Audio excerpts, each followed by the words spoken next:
light is off, like something's already waiting for you in the shadows. That's the kind of evening it was.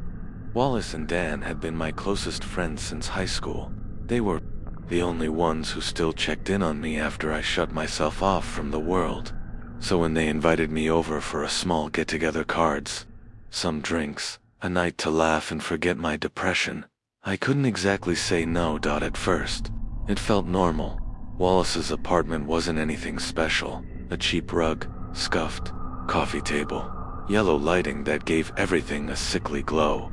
Dan was dealing cards, Wallace pouring drinks. We joked. We talked about old times. And for the first time in months, I felt almost human again. But then I excused myself to the bathroom. That's where everything changed.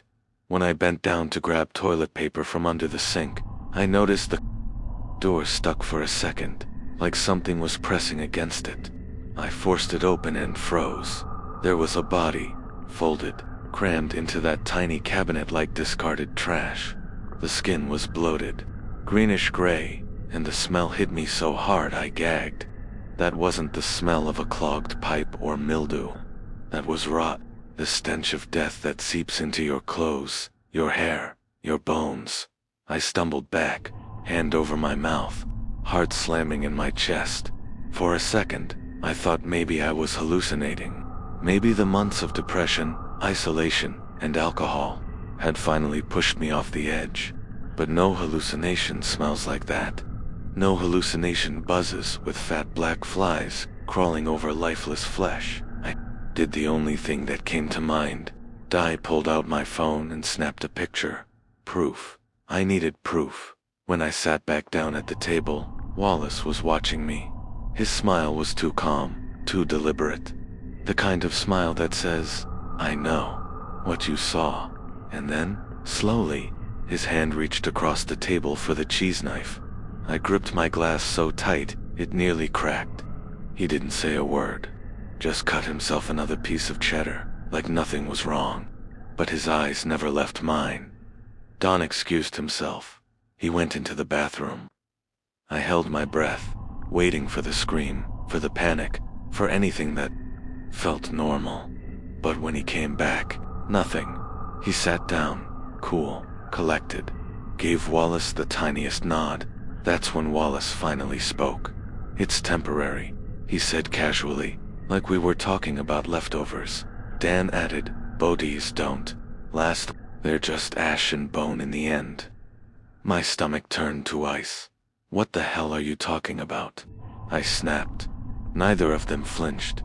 Wallace just leaned back, grinning. "You think that's strange? Wait until you see where we keep the rest." I should have run.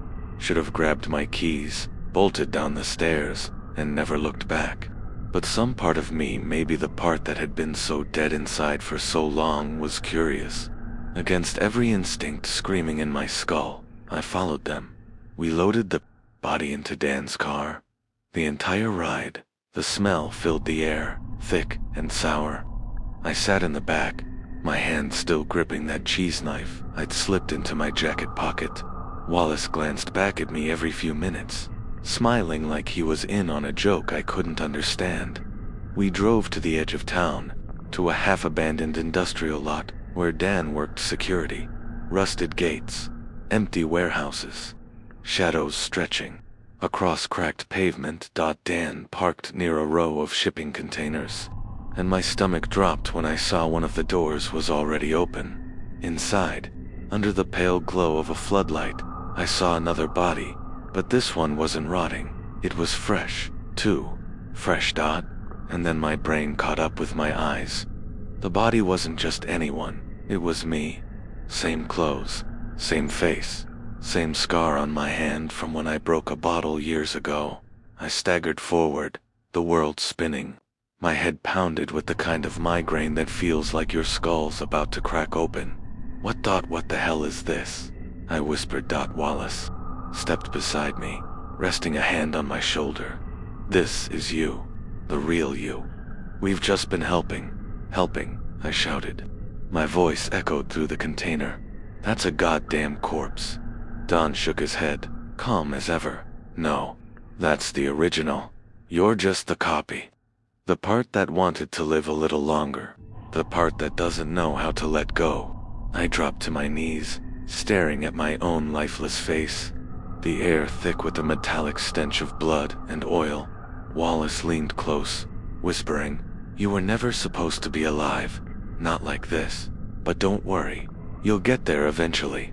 Dan closed the container door with a heavy clang, and the sound reverberated in my chest like a final heartbeat. We drove back in silence. I don't remember how I got home. All I remember is sitting in the dark, staring at my hands, wondering if they were even mine.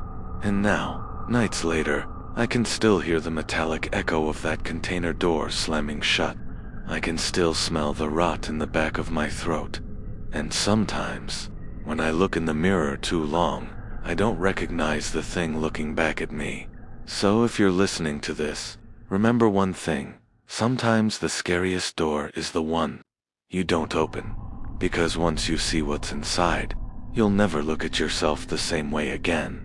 If this story shook you tonight, imagine the ones I haven't told yet. Make sure you subscribe and follow, because the next story might just be the one that keeps you awake forever. And remember, some doors should never be open.